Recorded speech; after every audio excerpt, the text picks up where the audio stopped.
Kajian Fathul Bari. Kajian Fathul Bari Syarah Kitab Sahih Al-Bukhari. Kitabul Adab yang menjelaskan tentang adab Islami yang isinya berupa pelajaran, tuntunan, beramal gitu, berperilaku menurut ajaran Islam. Di mana hal tersebut harus harus sampai menjadi biasa, sampai menjadi bentuk diri, bahkan mendarah daging. Nah, kalau sudah demikian, nah itulah yang disebut al-akhlakul karimah. Dan al-akhlakul karimah itulah pintu menuju surga. Sudah cukup banyak ya, sudah bab 71. Babus sobri fil aza. Nah, ini yang kemarinnya baru judul anggaplah judul, mukadimah, belum ke hadisnya. Nah, Imam Bukhari membuat judul demikian nih, bab ke-71 ini, babus sobri fil aza, bab sabar dalam hal yang menyakitkan. Ini spesifik berarti ya, sabar dalam hal yang menyakitkan. Yang sebetulnya sabarnya sendiri ya, ini kemarinnya di mukadimah gitu ya. Seperti ini definisinya, as-sabru itu ibaratun an sabati ba'isin dini fi muqabalati ba'isil hawa. Nah, sabar itu adalah sesuatu lah yang unsur, sebutlahnya unsur keagamaan itu lebih kuat. Ya, unsur keagamaan lebih kuat mengalahkan unsur al-hawa. Jadi secara makna gampangnya, sabar itu adalah ya, apabila dalam segala hal kan, kalau definisi umumnya untuk segala hal itu sabar itu untuk segala hal. Nah, sabar itu adalah apa yang dari agama, artinya yang dari ajaran Islam gitu ya, itu yang didahulukan dibandingkan dengan hal-hal yang lain. Jadi selalu lebih mendahulukan bagaimana nih menurut ajaran Islam. Nah, itulah yang lebih dulu muncul, itu yang diamalkan, yaitu yang berasal dari ajaran Islam, mengalahkan yang lain.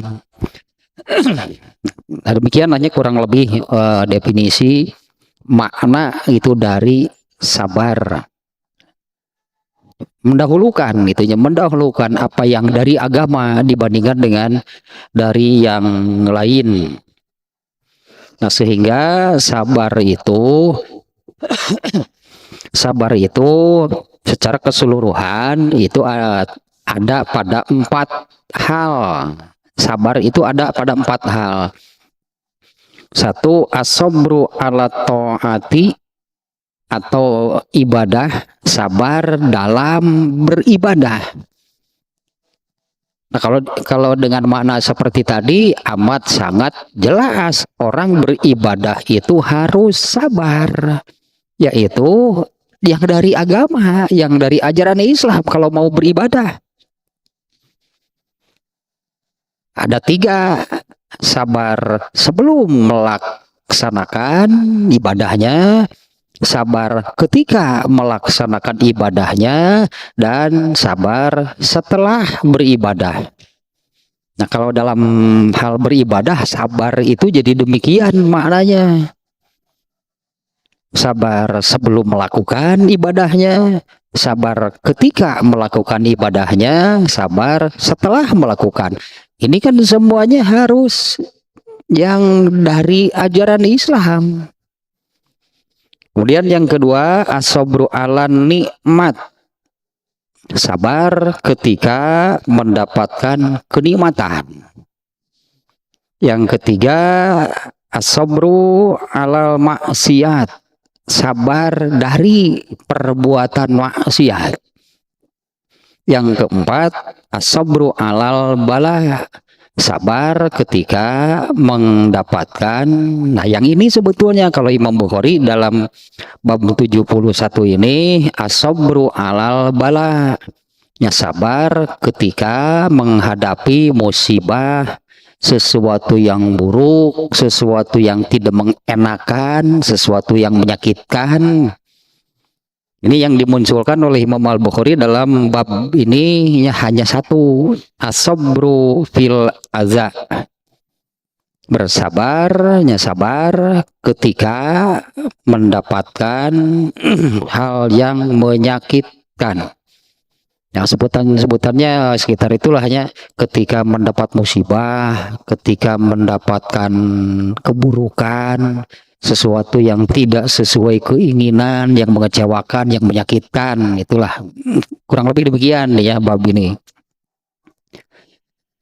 Nah, di dalam bab ini Imam Bukhari memasukkan ayat nih sebagai tambahan judulnya, yaitu surat Az-Zumar ayat ke-10. Surat Az-Zumar ayat 10. Ayat tentang sabar di dalam Al-Quran sangat banyak. Ya, ayat tentang sabarnya di dalam Al-Quran itu sangat banyak. Nah, dari sekian ayat tentang sabar yang ada di dalam Al-Quran itu, nah Imam Bukhari mengambil yang ini. A'udzubillahi minasyaitonirrajim. Innama yuwaffas sabiruna ajrohum bighairi hisab. Jangan keluar dari definisi sabar.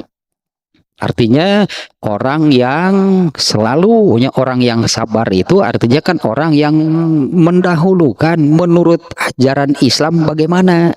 Nah, itu yang diambil, itu yang dilakukan, itu yang diamalkan. Mengalahkan al-hawa. Nah, karena seringkali ketika nanti ini kan hadisnya seperti ini ya. Seringkali menghadapi sesuatu yang menurut perasaan kah? Ini kan hal yang menyakitkan, mengecewakan. Menurut pikiran kah?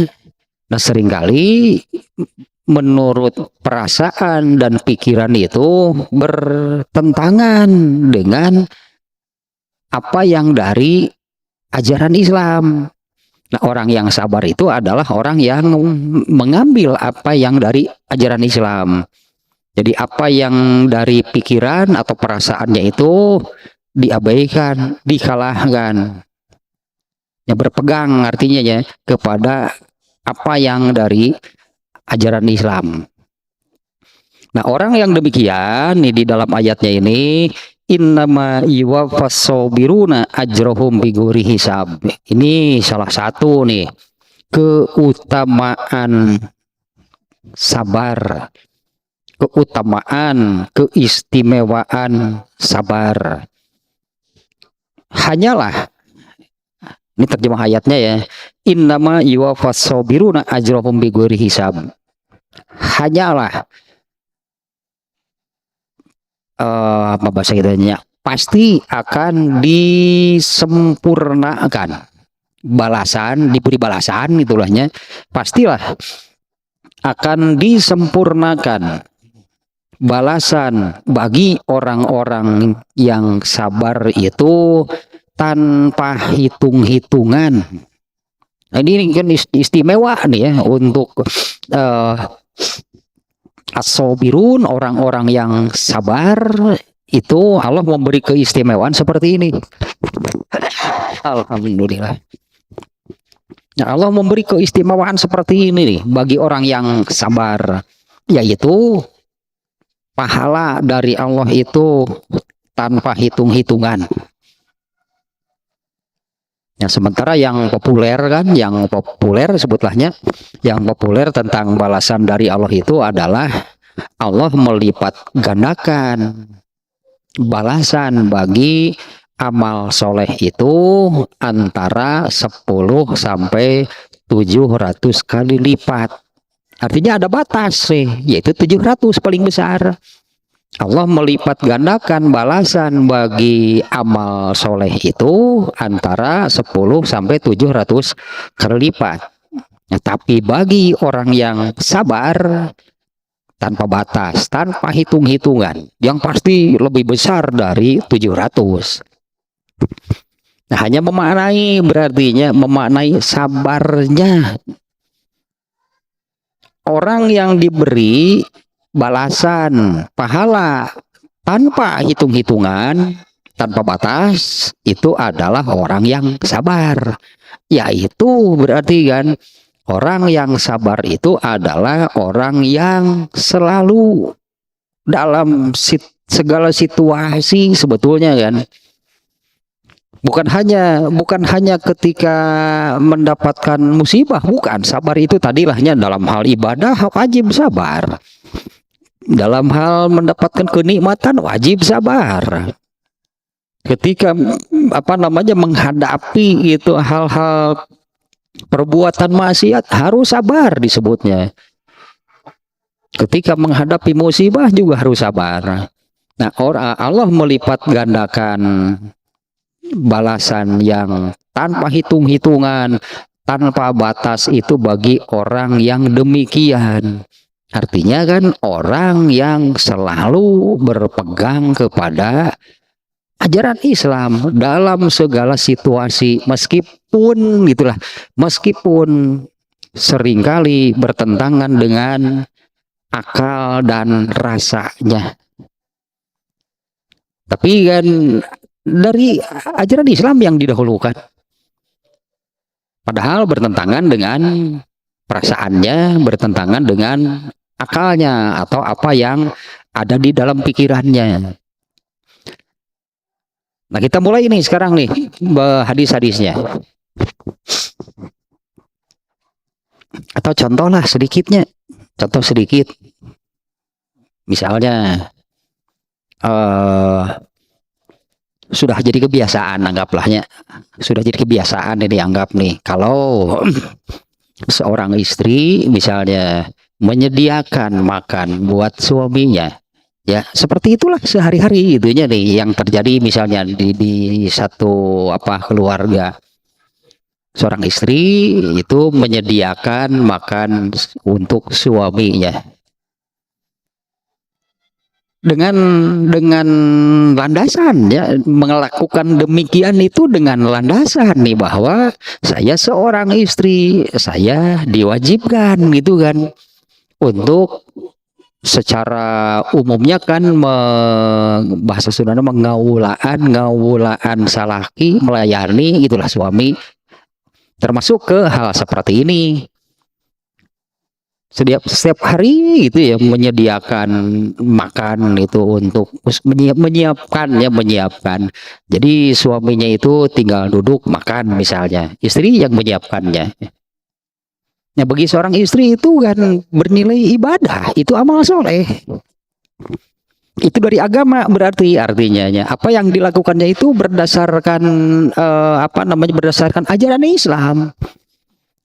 Salah satu pelaksanaannya, katakanlah itu salah satu pelaksanaannya bagaimana seorang istri terhadap suami itu ketika mau makan menyiapkan itu istrinya.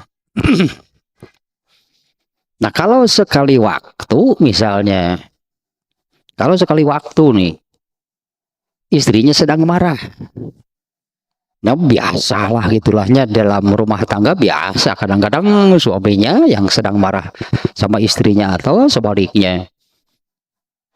Nah, dalam kondisi marah si istri ini jadi nggak mau menyediakan makan. Karena sedang marah gitu ya, si istrinya ini jadi tidak mau gitu, nanti ngamak wungkul ya mah ngamak gitu nanti. Dalam keadaan marah, si istri itu jadi tidak mau. Nah, berarti yang diikutinya perasaannya atau yang dari agamanya? Kan biasanya sehari-hari si istri melakukan demikian itu berdasarkan ilmu bahwa seperti itulah misalnya gitu ya, seorang istri kepada suami terus dilakukan jadi amal soleh. Menyediakan makan buka buat suami itu amal soleh bagi seorang istri, artinya itu kan landasannya agama. Tapi ketika sedang marah tidak mau melakukan. Nah, berarti waktu marah itu dia mengambil pegangannya apa?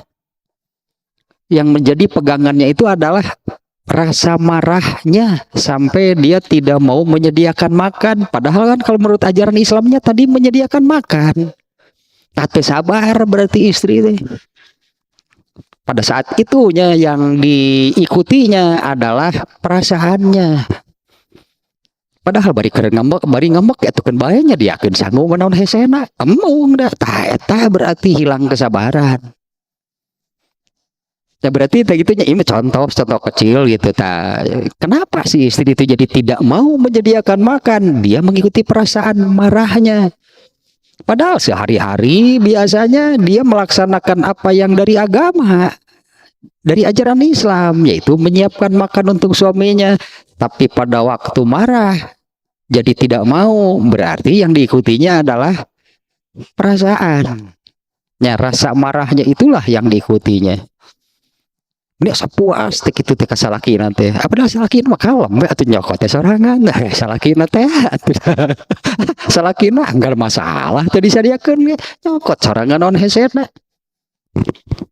Ya, padahal bagi suaminya tidak disediakan, apa itu jadi masalah? Enggak, itu tinggal ambil sendiri, kemudian makan sendiri, selesai, aman bagi suami. Istrinya yang celaka mah yang rugi mah. Nah, itu contohnya berarti pada saat itu si istri tidak sabar. Kenapa yang diikuti itu rasa marahnya? Padahal biasanya sehari-hari dalam hal tersebutnya dia melaksanakan apa yang diajarkan oleh Islam. Tah dan contoh nak itu tah sabar berarti tah bahasa mengikuti rasa marahnya itu sampai tidak mau melakukan apa yang dari ajaran Islam. Ya, tah disebut sabar gitu tah. Ya, definisi sabar itu adalah itunya mendahulukan. Nah, itu kalau saya katakan apa kita maknai dengan mudah lah. Sabar itu adalah mendahulukan yang dari ajaran agama Islam, mengalahkan yang lain.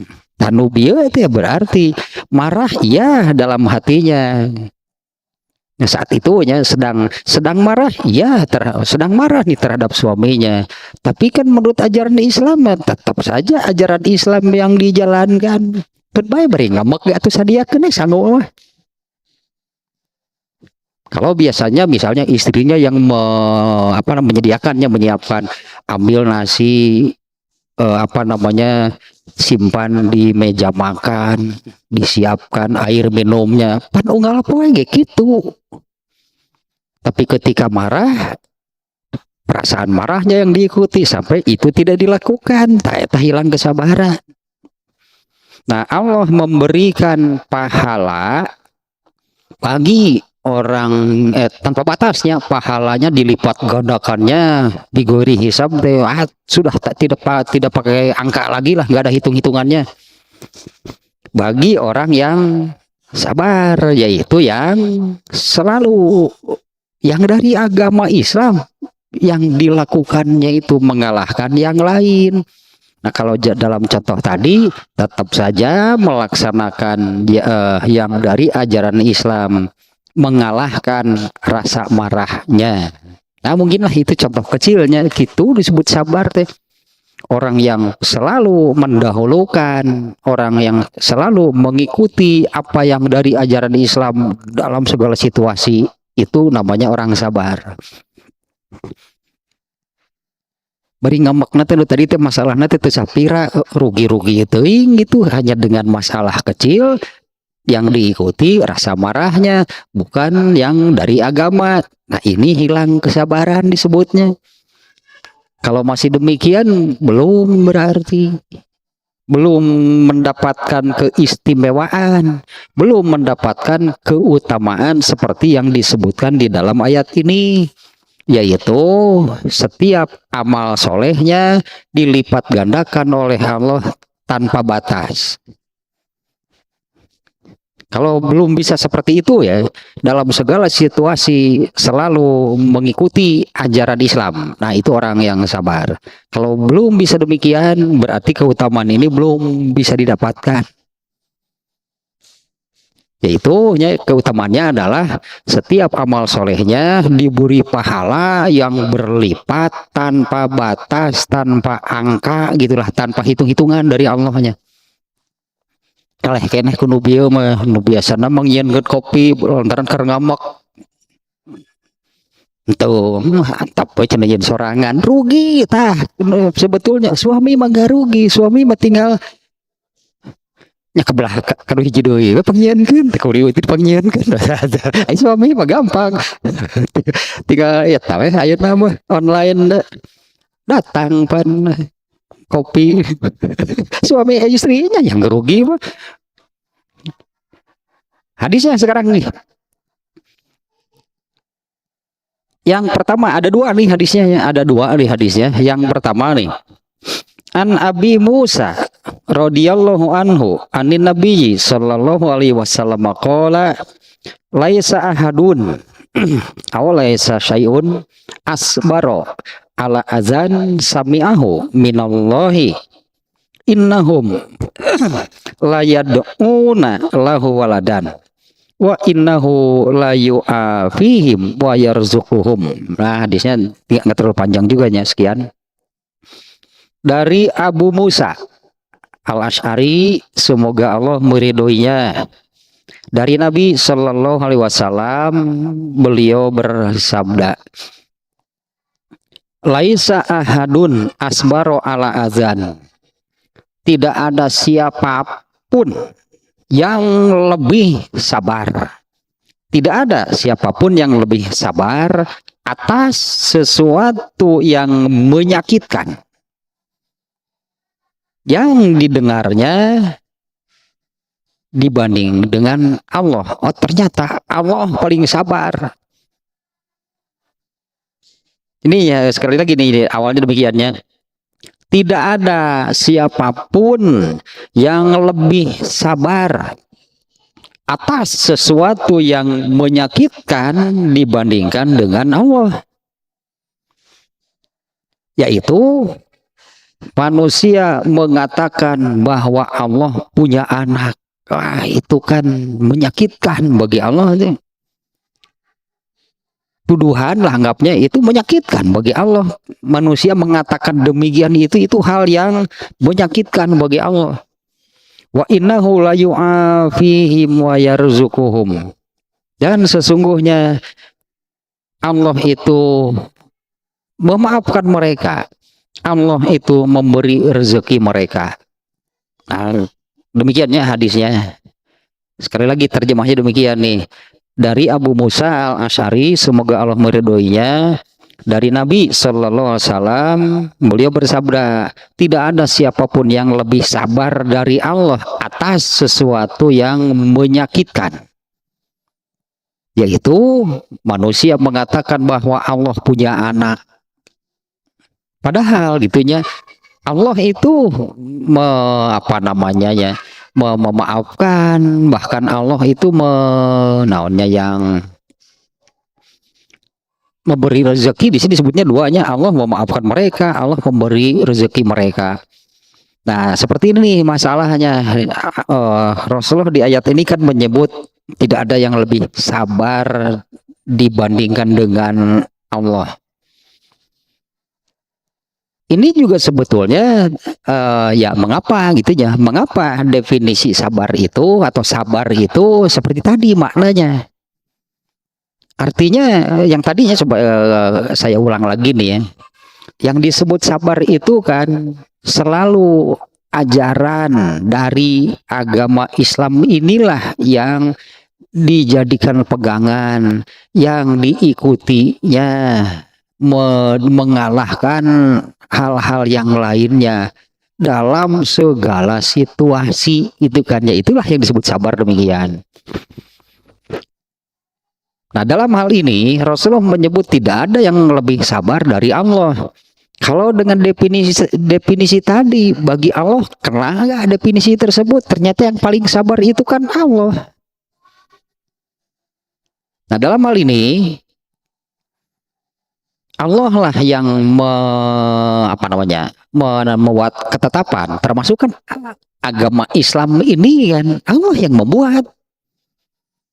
Dimana kan di dalam agama Islam ini kan isinya adalah ketetapan-ketetapan, ketentuan, hukum dari Allah.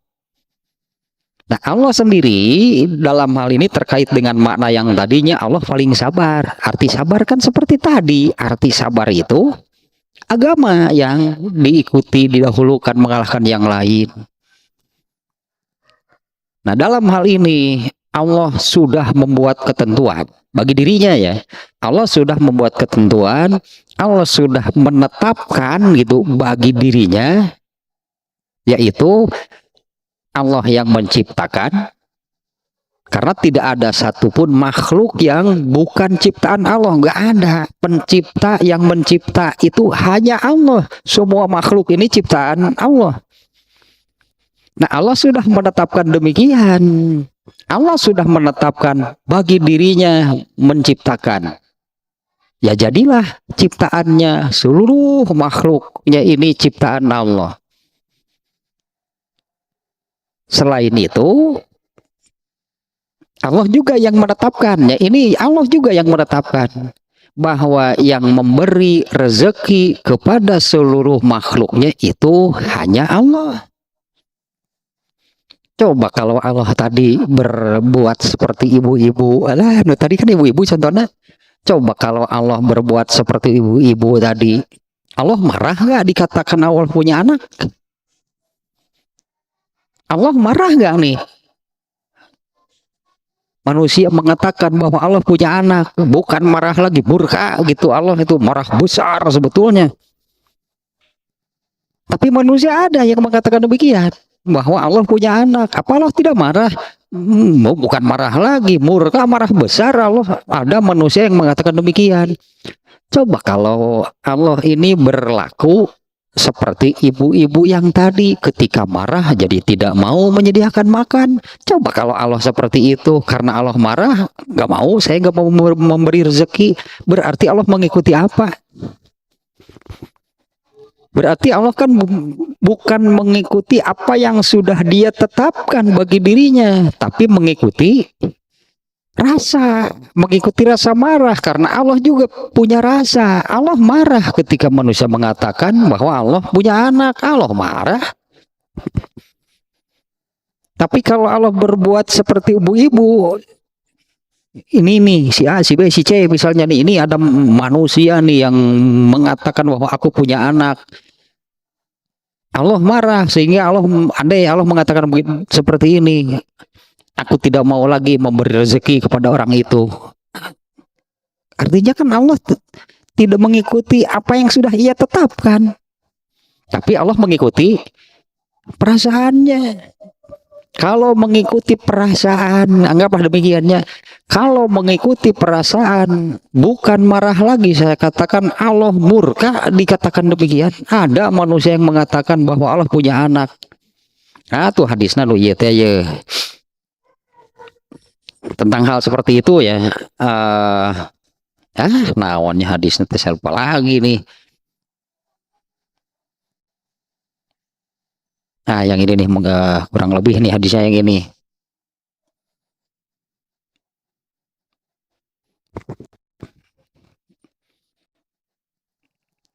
Nah, ini hadisnya betul-betul nih. Ini hadis riwayat Bukhari juga nih. Imam Bukhari menempatkan hadis ini dalam bab awal penciptaan makhluk. Ini babnya demikian Imam Bukhari nih ya.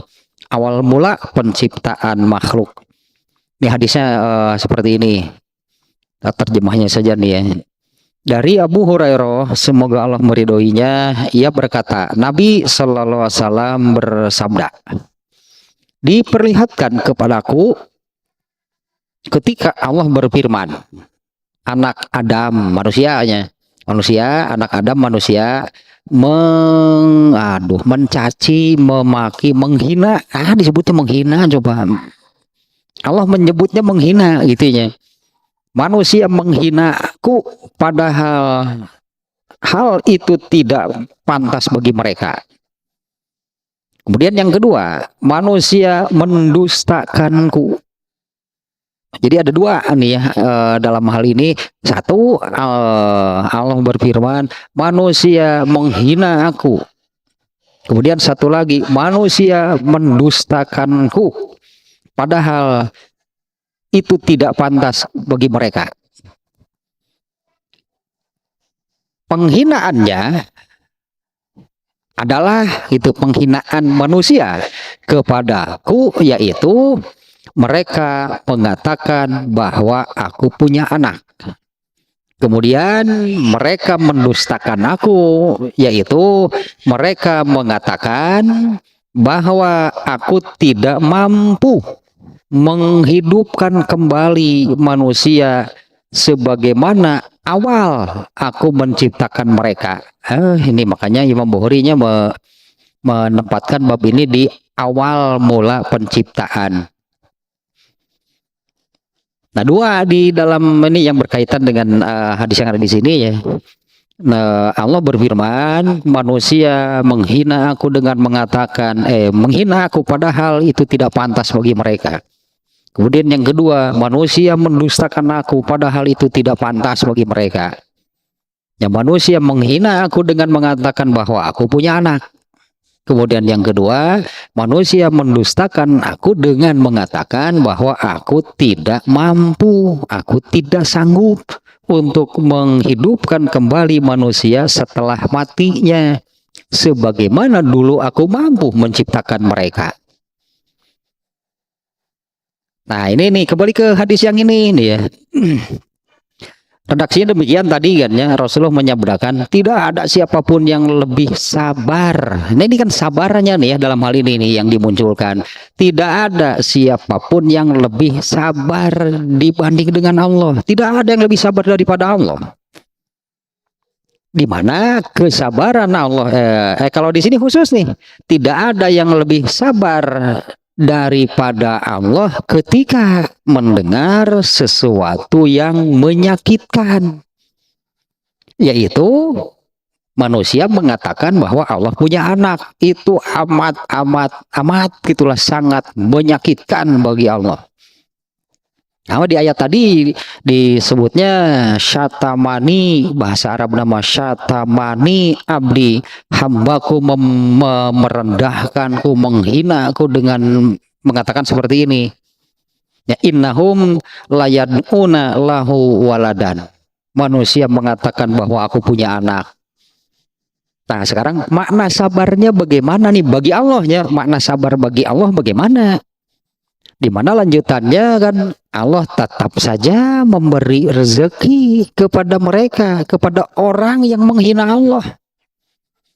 Allah tetap memberi rezeki kepada orang yang menghina Allah, kepada yang kalau tadi satu lagi yang mendustakan Allah.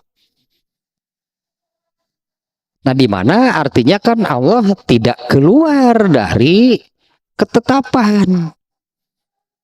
Allah sudah menetapkan bagi dirinya bahwa Allah yang menciptakan, Allah jugalah yang memberi rezeki kepada mereka. Karena kan tidak ada makhluk ciptaan selain Allah, nggak ada. Semua makhluk ciptaan Allah. Dan Allah juga sudah menetapkan bagi dirinya bahwa aku yang menciptakan, seolah demikianlah, maka akulah yang memberi rezeki kepada mereka. Ternyata manusia yang diciptakan oleh Allah, yang diberi rezeki oleh Allah, malah di hadis tadi menyebutnya malah menghina. Itulah, manusia malah menghina aku dengan mengatakan bahwa aku punya anak. Andai Allah mengikuti rasa marahnya, saya kira Allah akan berhenti memberi rezeki. Tapi kalau demikian, berarti kan Allah itu tidak mengikuti apa yang sudah Ia tetapkan. Nah, tetap mana sabar nanti. Andai Allah mengikuti rasa marahnya, kemudian Allah menetapkan, aku nggak akan memberi rezeki orang yang menghina aku, manusia yang menghina aku. Itu kan Allah mengikuti perasaan berarti kan. Karena Allah di sini sangat marah, murka nih sebetulnya Allah ya kepada manusia yang mengatakan bahwa Allah punya anak. Tapi kan Allah itu sabar, tidak keluar dari apa yang sudah Allah tetapkan, dari ketentuannya sendiri, katakanlahnya dari ketentuannya sendiri, yaitu Allah lah yang memberi rezeki kepada mereka. Nah, Allah itu tidak kemudian mengikuti rasa marahnya dengan menghentikan rezeki bagi mereka. Mun ibu-ibu masih gana ngamak bakal gitu. Mun ibu-ibu mah tadi udah pedah ya contoh ibu-ibu ya. Biasanya si anak itu kalau anak-anak misalnya, kalau anak itu minta jajan deh ke bapaknya, Pak minta uang pengen jajan, terus itu kasih mak, kasih mama. Jadi si anak ini ya katakan ini jalur saja demikian. Jadi si anak ini kalau pingin jajan ke ibunya, sekali waktu ibunya sedang marah, anaknya minta uang kan gak dikasih. Lantaran ngamek gitu tanya. Jadi itu yang diikuti adalah rasa marahnya, tidak sabar berarti. Nah kalau ya makanya di sini hadis ini ya, laisa ahadun asbaru ala azan, tidak ada yang lebih sabar atas hal yang menyakitkan minallahi dibandingkan dengan Allah. Ini contohnya baru satu, karena kan apa namanya disebut nantinya pelanggaran,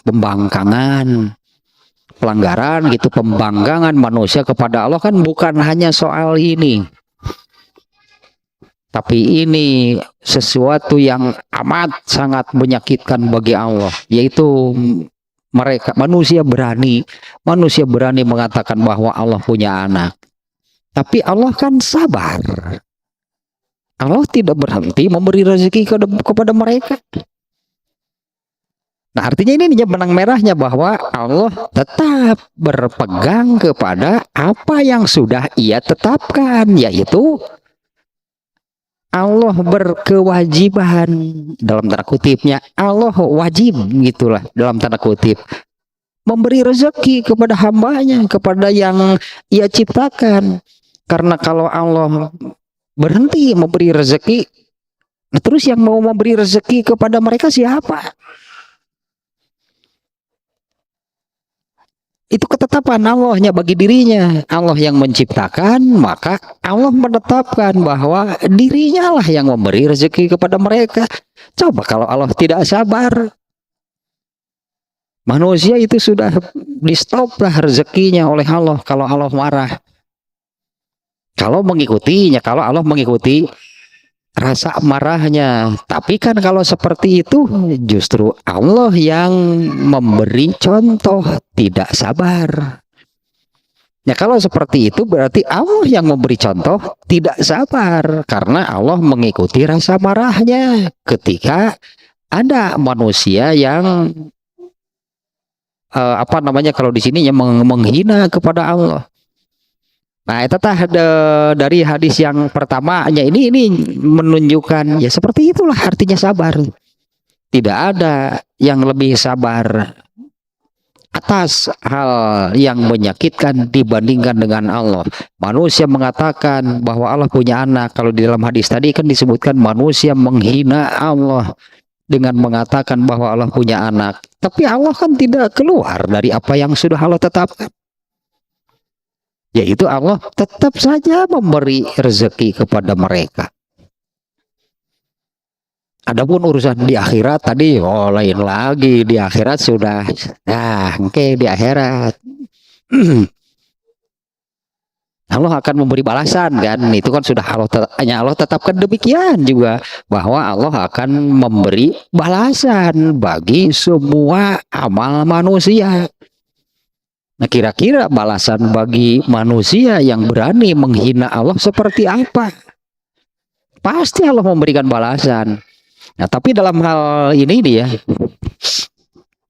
terkait dengan sabarnya sendiri, Allah tidak keluar dari apa yang ia tetapkan sendiri, yaitu Allah berkewajiban memberi rezeki kepada manusia. Nah, itu tidak dilanggar oleh Allah. Tetap saja Allah memberi rezeki kepada mereka. Artinya tetap saja Allah mengikuti apa yang sudah ia tetapkan. Nah, bagi manusia seperti itu juga makna sabar. Bagi manusia makna sabar seperti apa? Seperti itu juga makna sabar. Orang yang sabar itu adalah orang yang selalu mengikuti tadi disebutnya ketetapan, ketentuan, aturan dari Allah, mengalahkan. Kalau dalam hal ini ya, karena Imam Bukhari di sini kan spesifik sebetulnya. Judulnya pun tadi kan sabar atas hal yang menyakitkan. Ini hanya satu hal gitulahnya, satu masalah tentang sabar, yaitu sabar atas hal yang menyakitkan. Bagi manusia juga sama, tidak boleh berarti keluar dari apa yang sudah Allah tetapkan. Nah, sementara apa yang sudah Allah tetapkan bagi manusia itu adanya di dalam ajaran Islam.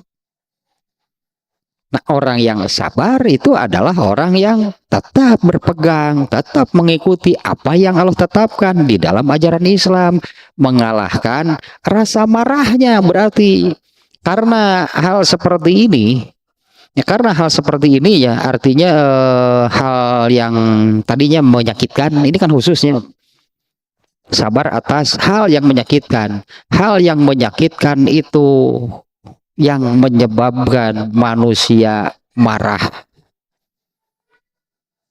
Nah, khusus ini Imam Bukhari itu khusus dalam hal seperti ini pembahasan sabarnya.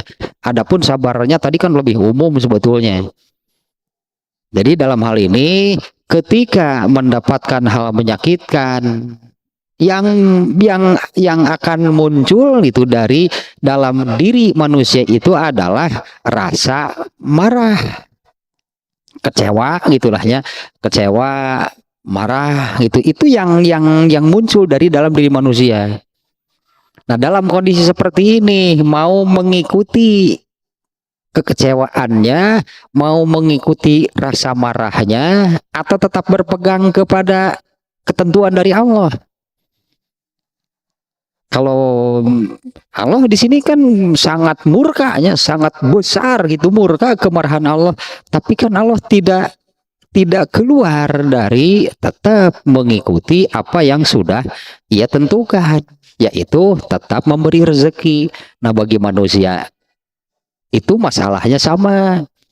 Apabila mendapatkan hal yang menyakitkan, ya, apabila mendapatkan hal yang mengecewakan, mau rasa kecewanya, rasa marahnya yang dijadikan pegangan dan diikuti, atau tetap berpegang kepada ajaran Islam. Yang sabar itu adalah tetap saja berpegang kepada ajaran Islam. Bukan tidak boleh marah, bukan tidak boleh kecewa. Karena Allah juga sangat marah sebetulnya kan di sini. Allah juga sangat marah, Allah murka. Ada ciptaannya gitulahnya, ada manusia yang berani menghina Allah dengan mengatakan demikian. Allah sangat marah, Allah murka. Artinya hal seperti itu manusiawi ini kalau bagi manusia. Hal seperti itu manusiawi. Muncul rasa kecewa, muncul rasa marah itu tidak bisa dihalangi, tidak bisa dihilangkan. Tapi masalahnya nih, selanjutnya atau tindakan mungkinnya selanjutnya atau tindakan yang diambil itu mau bagaimana, mau mengikuti rasa marahnya atau tetap berpegang kepada agama. Nah ini ya, demikian nih hadis yang pertama, ternyata gitu kan Allah lah contoh sabar, Allah lah yang paling sabar atas hal yang menyakitkan dirinya gitu kan nih masalahnya nih ya. Allah lah contohnya, Allah sudah memberi contoh nih. Nah substansinya adalah tetap berpegang kepada apa yang Allah tetapkan. Allah pun demikian gitu, artinya kan Allah pun tetap berpegang kepada apa yang ia tetapkan sendiri, yaitu Allah sudah menetapkan bahwa dirinya lah yang wajib memberi rezeki kepada hambanya. Sedurhaka apapun hambanya, Allah tidak akan melanggar apa yang sudah ia tetapkan bagi dirinya, tetap memberi rezeki. Kemudian satu lagi nih hadisnya, ini ada dua ya hadisnya. Satu lagi hadis, tapi tadinya hal yang penting nih, jangan sampai miss apa, jangan sampai tidak apa namanya tidak mendapatkan substansi, jangan sampai tidak mendapat pelajaran terkait dengan ayat ini yang saya ulangi, terkait dengan ayat, karena ayat ini kan istimewa luar biasa, berarti ini orang sabar ya.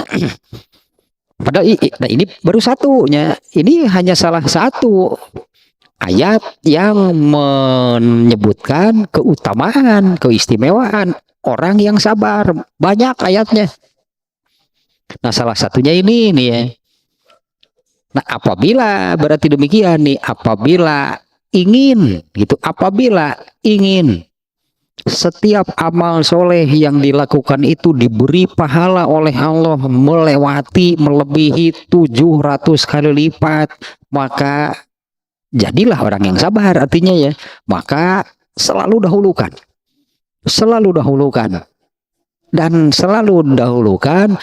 selalu yang diikuti dalam segala situasi, kondisi, waktu dan tempat itu adalah ketentuan dari Allah. Selalu itu yang jadi pegangan, selalu itu yang diikuti, yang diamalkan.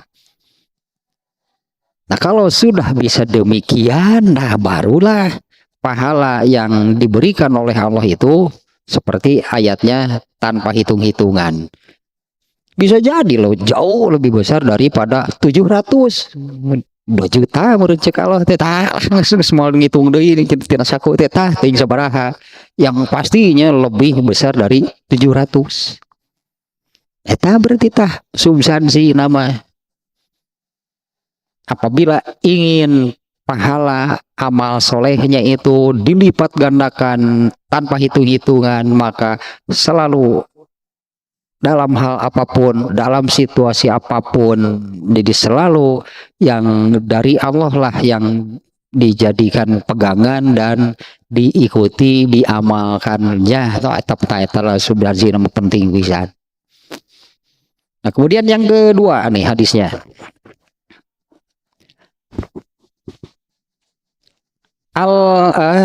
Anil A'mash radhiyallahu anhu tidak ketang ya.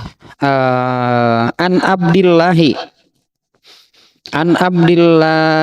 bin Mas'udin radhiyallahu anhu qala, ya dari Ibnu Mas'ud semoga Allah meridhoinya, ia berkata, qasaman nabiyyu sallallahu alaihi wasallam kismatan kaba'din.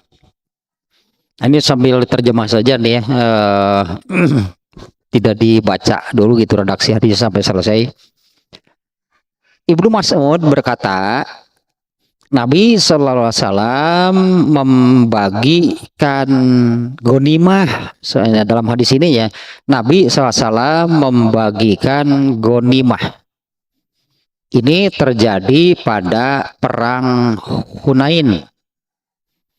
Ini terjadinya kejadiannya ininya pada perang Hunain. Ya dimana kan ya pasti gitu, perangnya dimenangkan itu kan oleh Rasulullah dan para sahabat. Nah setiap kali berperang itu ada gonimah. Nah, ada gonimah, bahkan satu kampung ada gonimah nangge. Satu kampung dengan orang-orangnya itu jadi rampasan perang. Rampasan perangnya. Jadi kalau berperang gonimah, oh sangat banyak, gonimahnya sangat besar. Nah, Rasulullah SAW membagikan gonimah kabadin maka nayak simu. Nah, ternyata nih pada kesempatan kali ini Rasulullah itu membaginya seperti ini. Sebagian diberi, sebagian tidak.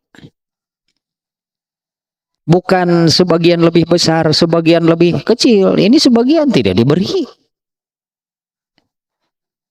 Kemudian ada seseorang yang berkata dari kaum Ansor. Kaum Ansor itu kan orang Madinah. Ini perangnya perang Hunain. Dari Madinah ke Hunain itu jauh. Jadi mereka ini sudah ikut berperang, belum di jalannya juga sangat jauh itulahnya. Sampai ke Hunain kemudian berperang. Ternyata bukan mengharap gonimah, tapi kan ada gonimah itu kan. Ada gonimah, ya wajar lah kalau semua yang ikut perang ini kan dalam pikirannya dapat gonimah, normal, wajar karena memang demikian. Nah, pada kesempatan kali ini Rasulullah SAW tidak memberi gonimah kepada kaum Ansor. Faqala rajulun minal Ansor. Nah, ada seseorang dari kaum Ansor mengatakan, wallahi innaha la kismatun ma urida biha wajhullah. Ini perkataan orang ini demikian ya. Demi Allah, ini pembagian haza innaha la kismatun. Ini pembagian ma urida biha wajhullah. Aduh, bahasa kitanya pembagian yang bukan mengharapkan ridho Allah. Ini orang ini mengatakan demikian ya. Jadi orang ini kan menilai Nabi membagi demikian. Nih orang ini mengatakan ini pembagian yang bukan karena mengharap ridho Allah. Dalam hadis lainnya, hadis ini mengatakan ini pembagian tidak adil. Artinya orang ini kan mengatakan hal yang buruk nih kepada Rasulullah. Ya, orang ini mengatakan hal yang buruk ya kepada Rasulullah SAW nih. Nah, Ibnu Mas'ud tadinya yang mengisahkan hadis ini. Ibnu Mas'ud kemudian mengatakan, amma la aqulanna lin nabiyyi sallallahu alaihi wasallam. Demi Allah, saya laporkan kepada Nabi ini, ternyata ada yang mengatakan demikian. Ini Ibnu Mas'ud mengatakan demikian ya. Demi Allah, akan aku laporkan kepada Nabi ini. Ternyata ada yang mengomentari, ada yang mengatakan demikian atas apa yang Nabi lakukan. Itu mengatakannya di dalam hadis lain mengatakan demikian. Ini pembagian tidak adil ini. Ini kan apa yang diucapkannya itu hal yang buruk, hal yang sangat nih menyakitkan bagi Rasulullah. Nah ini dalam hadis ini Rasul sendiri. Kalau tadi di hadis pertama kan Allah. Nah ini di hadis yang kedua ternyata Rasulullah nih yang mengalami. Yaitu dengan mengatakan yaitu ada salah seorang sahabat dari Ansor yang mengatakan ini pembagian bukan mengharap ridho Allah di pembagian nih. Ini pembagian tidak adil nih. Nah, Ibnu Mas'ud yang mendengar ada orang yang mengatakan demikian, ya dia mengatakan demi Allah aku laporkan nih kepada Nabi SAW. Fa'ataituhu wa huwa fi ashabihi fasarortuhu fasyaqqa zalika ala nabiyyi sallallahu alaihi wasallam. Kemudian aku mendatangi Rasulullah SAW. Saat itu beliau sedang berada di tengah-tengah para sahabatnya.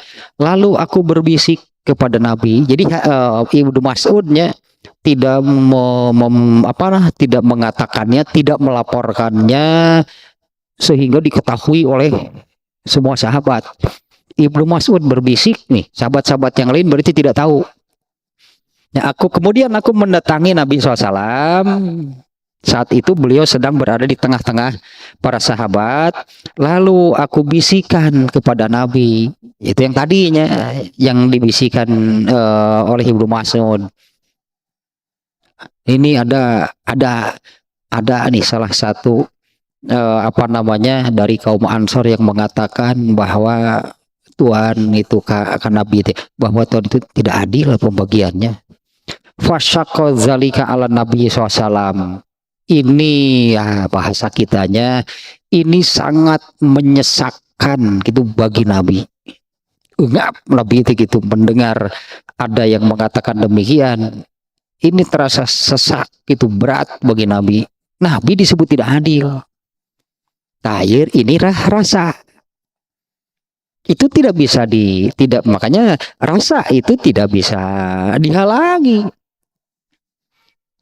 Ketika ada yang mengatakan bahwa ini pembagian ini bukan pembagian yang mengharap ridho Allah, pembagian ini tidak adil, Ibnu Mas'ud mengatakan fasyaqqa zalika ala Nabi, itu terasa menyesakkan begitu bagi Nabi. Wa taghayyara wajhuhu, seketika itu juga wajah Rasulullah SAW berubah. Wa godiba, dan beliau marah. Nah gitulahnya. Ya sangat terlihat. Rasulullah itu kalau marah, terlihat di wajahnya Rasulullah kalau sedang marah. Di beberapa kejadian ya, di beberapa kejadian di mana Rasulullah SAW marah, terlihat wajah Rasulullah itu kalau beliau sedang marah. Ini salah satunya gitu ya. Ketika dibisikkan oleh Ibnu Mas'ud, itu ada salah seorang kaum Ansor mengatakan bahwa Tuhan tidak adil pembagiannya. Yang awal katakanlahnya, yang awal gitunya yang muncul. Ini kan yang namanya rasa gitu kan. Yang namanya rasa itu akan datang sendirinya ketika ada penyebabnya. Muncul rasa gembira ketika ada penyebabnya, misalnya mendapatkan berita yang menggembirakan, kan seketika itu juga ya muncullah rasa gembira. Ketika mendapatkan kabar yang menyedihkan, muncul rasa sedih. Nah dalam hal ini muncul hal yang menyakitkan bagi Nabi ini, hal yang menyesakkan, hal yang menyakitkan bagi Rasulullah SAW. Maka seketika itu juga taghayyara wajhuhu wa godiba, sangat nampak gitu ya wajah Rasulullah SAW berubah dan beliau marah. Hatta wadidtu anni lam akun akhbartuhu. Ini kata Ibnu Mas'ud kan ya yang menceritakannya. Seketika itu juga wajah Rasulullah SAW berubah dan beliau marah, hingga aku sebutnya ada perasaan menyesal, nggak malah itunya, sehingga ada perasaan menyesal mengapa aku memberitahukannya kepada Nabi, kalau akibatnya gitu ya itu hanya menyakitkan gitu, jangan kalau itu ternyata menyakiti Nabi. Kalau itu menyesakkan, itu membuat Nabi marah. Nah, aku menganggaplah demikian, ini terjemah bebasnya, sehingga ada gitu perasaan menyesal dalam diriku, mengapa aku melaporkannya kepada Nabi. Sumakola, kemudian Nabi SAW bersabda, nah inilah seperti Allah, ketika marah pun Allah marah, Allah murka karena mendengar hal yang menyakitkan. Nabi juga sama nih mengalami. Nabi pun marah sama, kan disebut bahwa seketika itu juga wajah Nabi berubah dan Nabi marah besar, bahkan Nabi juga karena orang itu mengatakan bahwa Nabi tidak adil.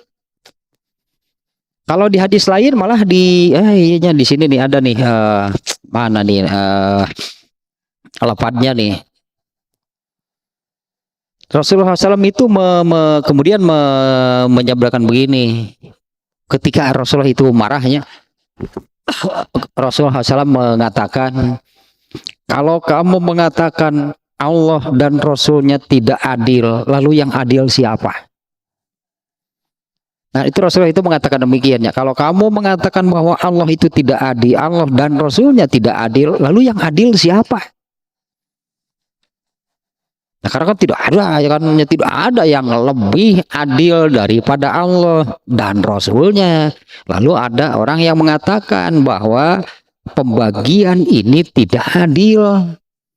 Nah, kalau di hadis ini seperti ini nih, Rasulullah itu marah, hanya jelas nih, seperti Ibnu sudah katakan, Rasulullah marah besar, menyesakkan, berat gitunya bagi Rasulullah nih mendengar kata-kata orang tadi yang mengatakan bahwa Rasulullah ketika membagi ghanimahnya itu bukan karena mengharap ridho Allah. Ya, kalau Rasulullah tidak mengharap ridho Allah, terus Rasulullah itu maksudnya apa? Motivasinya apa? Berarti kan yang lainnya dalam hal ini Rasulullah tidak taat agama kalau begitu.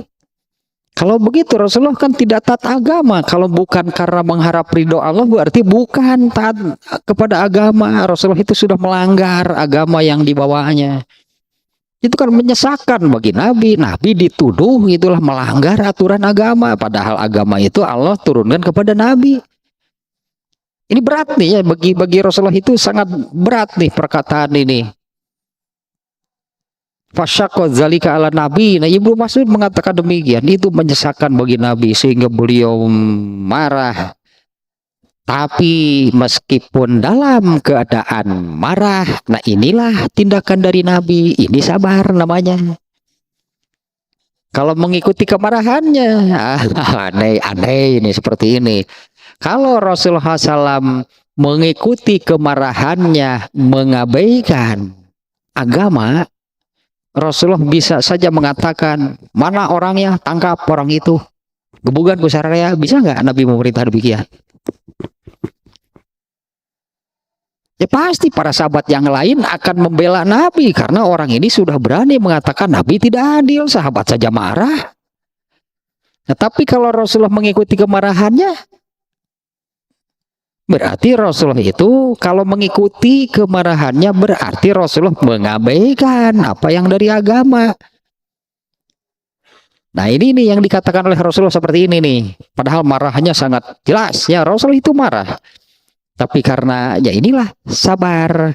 Kemudian Rasulullah mengatakan, qad uziya Musa bi aksara min zalika fasobaro. Lah, inilah sabar benar nih. Rasulullah mengatakan demikian. Dulu Nabi Musa jauh lebih banyak. Qad uziya Musa bi aksara min zalika. Dulu Nabi Musa lebih sering mengalami hal-hal seperti ini, fasobaro, tapi Nabi Musa itu sabar. Nah, itulah yang keluar dari lisan Rasulullah SAW ya. Rasulullah tidak mengikuti, bukan tidak marah, tapi tidak mengikuti dan melakukan tindakan gitu yang dilandasi oleh rasa marahnya. Rasulullah SAW malah memberikan ilmu, berarti nih. Ini kan memberikan ilmu, berarti Rasulullah dulu Nabi Musa lebih sering mendapatkan hal-hal seperti ini, hal-hal yang menyakitkan, fasobaro, tapi dia sabar. Nah, kemudiannya kalau di dalam hadis lain tadinya Rasulullah SAW itu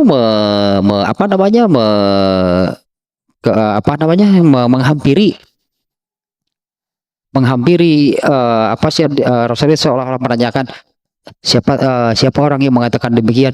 Itu tuh salah satu dari kaum Ansor. Mana orangnya? Dihampiri oleh Rasulullah. Dengan rasa marahnya, iya tadi kan Rasulullah marah, iya gitu. Bagi Rasulullah itu marah. Nah, kalau Rasulullah marah nih ya, kalau Rasulullah salah marah, tidak pernah marah karena urusan pribadi. Rasulullah nggak pernah.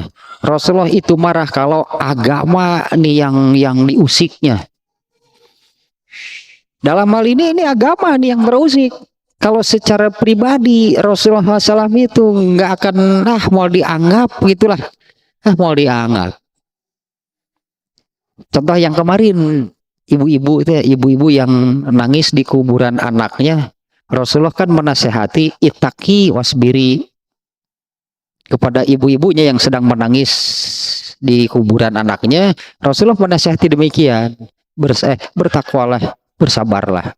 Si ibu itu kan malah membentak Nabi, sabar, sabar. Coba kalau kamu yang mengalami. Rasulullah nggak pernah nyeri hati gitu.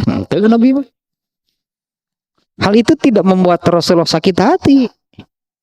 Ternyata si ibu itu kan setelah diberitahu, itu yang memberi nasihat Nabi. Kaget kan si ibu sampai akhirnya datang menemui Rasulullah minta maaf. Ternyata tidak ditanggapi oleh Rasulullah. Tidak ditanggapi, tidak dianggaplah minta maaf karena saya sudah membentak Nabi. Nah itunya tidak dianggap oleh Rasulullah. Tapi kalau urusan agama yang diusik, yang diganggu, nah Rasulullah akan marah. Nah ini marahnya itu kalau di hari ya di sini pun ini agama nih yang terusik. Karena orang itu mengatakan ini pembagian yang bukan mengharapkan ridho Allah. Atau kalau di dalam hadis lainnya, ini pembagian tidak adil. Nah di dalam riwayat lain, kemudian Rasulullah itu menghampiri. Siapa yang berkata demikian? Si Anu dihampiri oleh Rasulullah. Nah kemudian Rasulullah mengatakan, kalau kamu mengatakan Allah dan Rasulnya tidak adil, lalu yang adil siapa? Ini agama nih yang diusik. Kalau dikatakan Rasulullah sudah Allah dan Rasulnya tidak adil, masa Allah dan Rasulnya yang melanggar aturan agama? Ini kan jadi akan sangat berpengaruh besar, rusak nih agama kalau sampai ada orang yang berkesimpulan demikian. Rasulullah SAW-nya saja sudah tidak adil, ini rusak agama berarti. Nah, kalau Rasulullah SAW sudah tidak adil, makanya Rasulullah demikian menegur orang tadi. Kalau kamu mengatakan Allah dan Rasulnya tidak adil, lalu yang adil siapa? Jadi salah seperti ini, kalau Allah dan Rasulnya sudah tidak benar gitu, lalu yang benar siapa? Kan bahaya, ini kan bahayanya kalau sudah menyimpulkan bahwa Rasulullah gitu benar, bahaya besar. Ini agama nih masalahnya, bukan urusan pribadinya. Nah ininya contohnya, sesuai babnya kan Imam Bukhari dalam bab ini ya, tentang sabar, tapi Imam Bukhari membatasi sabarnya itu hanya dalam hal ketika mendapatkan sesuatu yang menyakitkan, yang sebetulnya hal itu membuat atau memunculkan rasa marah. Ini contohnya hal-hal yang memunculkan rasa marah. Pada hadis pertama di sini kan muncul rasa marah dalam diri Allah, yaitu karena manusia mengatakan bahwa Allah punya anak, muncul rasa marah dalam diri Allah. Kemudian pada hadis yang kedua, Rasulullah contohnya, Rasul muncul rasa marah dalam diri Rasulullah karena ada yang mengatakan bahwa Rasulullah tidak adil. Nah di sini ininya untuk bab ininya Imam Bukhari membatasi bersabarnya itu dalam hal yang seperti ini. Padahal sabarnya tadi dengan definisi sabar yang tadi, sabar itu luas dalam segala sesuatu. Wajib sabar, yaitu wajib berpegang dan mengikuti ajaran agama, apa yang dari ajaran Islam. Nah kesimpulan nih ada beberapa nih, sedikit saja nih ya. Ada beberapa kesimpulan nih yang dimunculkan oleh Ibnu Hajar Al-Asqalani ini dari dua hadis ini. Saya kira kalau berkaitan dengan babnya saya kira sudah sangat jelasnya. Bersabar ketika menghadapi hal-hal yang menyesakkan, menyakitkan gitulah. Ya inilah contohnya, Allah sangat sabar bahkan. tidak melanggar aturan yang Allah tetapkan. Nabi pun sama. Beliau tetap bersabar dan menyampaikanlah apa yang dari agama, bukan mengikuti kemarahannya. Kesimpulan satu,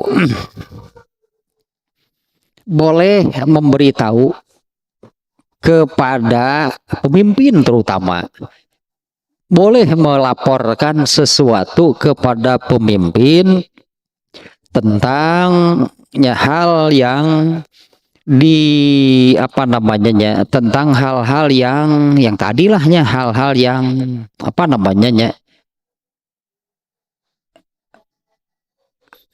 ada yang memunculkan keburukan lah, itulah. Kesimpulannya demikian ya. Jawazu ikhbaril imami wa ahlil fadli. Boleh memberitahukan, melaporkan kepada imam dan ahlul fadli bima yuqalu fihim, tentang sesuatu mengenai mereka, mimma la yaliku bihim, yaitu hal-hal yang tidak pantas bagi mereka, liyahzarul qaila fihi, liyahzarul qaila, agar si imam ini, pemimpin ini, orang yang memiliki keutamaan ini menegur, mengoreksi orang yang memunculkan keburukan tersebut. Nah, ini persis seperti yang dilakukan oleh Ibnu Mas'ud kepada Nabi. Ibnu Mas'ud melaporkan kepada Nabi tentang keburukan yang dimunculkan oleh seseorang. Boleh hanya melakukan ini, kesimpulannya demikian. Boleh melaporkan seperti yang dilakukan oleh Ibnu Mas'ud, agar tetap nih masalahnya, agar supaya menjadi baik dan beres gitu. Supaya orang yang mengatakan demikiannya itu dikoreksi, ditegur, diluruskan. Satu, nah kesimpulannya dari Ibnu Hajar Al-Asqalani. Kemudian yang kedua, ini gibah. Ibnu Mas'ud kan mengatakan hal yang buruk, melaporkan, ya pasti kan Ibnu Mas'ud mengatakan hal yang buruk. Si Anu ini mengatakan demikian. Ini gibah kategorinya. Jadi Ibnu Mas'ud itu melakukan gibah, yaitu dia membicarakan keburukan yang dilakukan oleh seseorang kepada Nabi. Ini kategorinya gibah. Tetapi dalam hal ini fihi bayanu mayubahu minal ghibati. Di dalam hadis ini terdapat keterangan yang bukan membolehkan. Ini menjelaskan gibah yang dibolehkan, begitulah. Ini contoh berartinya apa yang dilakukan oleh Mas'ud itu, ini contoh gibah yang dibolehkan. Karena kalau menurut definisi gibah, apa yang dilakukan oleh Ibnu Mas'ud ini kena. Ini gibah itu adalah mengungkap keburukan seseorang, dimana kalau orangnya tahu kan dia tidak akan suka. Nah, orang ini juga tidak suka kalau apa yang dilakukannya itu ternyata dilaporkan kepada Nabi. Ini sahabat ini nggak suka sebetulnya. Nah, tapi dalam hal ini Rasulullah tidak menyalahkan Ibnu Mas'ud. Rasulullah tidak menyatakan bahwa apa yang dilakukan oleh Ibnu Mas'ud itu salah. Berarti benar kan, yang dilakukan oleh Ibnu Mas'ud itu benar. Nah, dulu dalam di sekitar bab 50-an itunya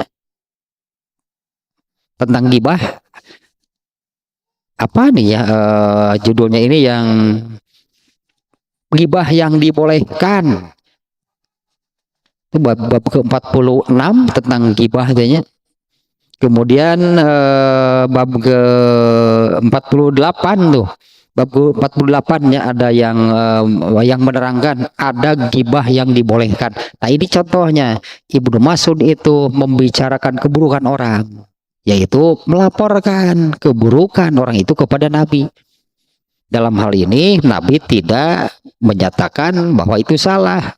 benar berarti yang dilakukan oleh Ibnu Mas'ud. Nah, ini salah satunya hadis ini apa namanya, di dalam hadis ini ada nih contoh lah gitunya gibah yang dibolehkan. Nah, kemudian yang ketiga,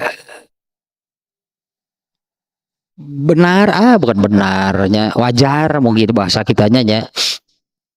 Wajar, normal kalau seorang ahli ilmu sekalipun, bahkan ini contohnya Nabi dan Allah itulahnya, ini contohnya Nabi dan Allah bahkan di dua hadis ini, wajar, normal kalau pada diri seorang sebutannya siapa, Ibnu Hajar itu suka menyebut demikiannya, seorang ahli ilmu, ahlul ilmi wal fadli, seorang ahli ilmu, seorang yang alim, yang soleh, itulah wajar, normal kalau muncul rasa marah di dalam dirinya ketika mendengar sesuatu hal yang menyakitkan bagi dirinya, yaitu mendapatkan berita-berita yang tidak sesuai, keburukan-keburukan yang dimunculkan yang sebetulnya itu tidak sesuai dengan kenyataannya.